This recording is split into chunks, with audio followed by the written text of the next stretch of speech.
నిన్న రేవంత్ రెడ్డి ముఖ్యమంత్రి అందరినీ షాక్ చేశాడు కదా, నన్ను షాక్ చేయలేదు.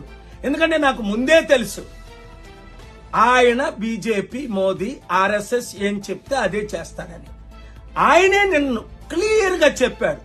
కిషన్ రెడ్డి ఉంటుండగా, గవర్నర్ దత్తాత్రేయ గారు ఉంటుండగా మీటింగ్ లో, అయ్యా మేమంతా ఒకటే, నేను బీజేపీలోనే చదువుకున్నాను, తెలుగుదేశం పార్టీలో కాలేజ్ చేశాను, అరే గతి లేక నాకు ఉద్యోగం ఇచ్చాడు కనుక రాహుల్ గాంధీ ఉద్యోగం చేస్తున్నాను, ఎప్పుడైనా బయటకు వచ్చేయడం ఖాయం, మీతోనే ఉండడం ఖాయం. అందరూ షాక్ అవుతున్నాడు. ఎందుకని తెలుసా? ఆయన మాట ఢిల్లీలో ఎవరు వినడం లేదు. రాహుల్ గాంధీ, సోనియా గాంధీతో అపాయింట్మెంట్ దొరకడం లేదు. కోర్టు కేసులు ఎక్కువైపోయి ఆయన మా మంత్రులకి, వీళ్ళందరికీ మంత్రుల పదవులు ఇవ్వమంటే కాంగ్రెస్ లో మంత్రులు పదవులు ఇవ్వలేదు. అందుకని ఈయన సిద్ధపడిపోతున్నాడు. ఎందుకు? ఎప్పుడైనా నన్ను మోదీయే కాపాడగలడు, ఈడీ నుంచి మళ్ళా హెరాల్డ్ కేసులో నన్ను ఇరికించారు అనుకుంటున్నాడు.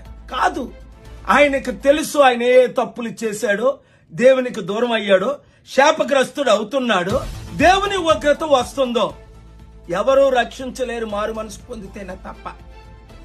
మోదీ గారు వచ్చినప్పుడు మా పెద్దన్న అన్నప్పుడే నేను మాట్లాడాను కదా. ఇప్పుడు ఇంక వీళ్ళెవ్వరినీ నమ్మలేవని మీకు అర్థమైపోయిందా?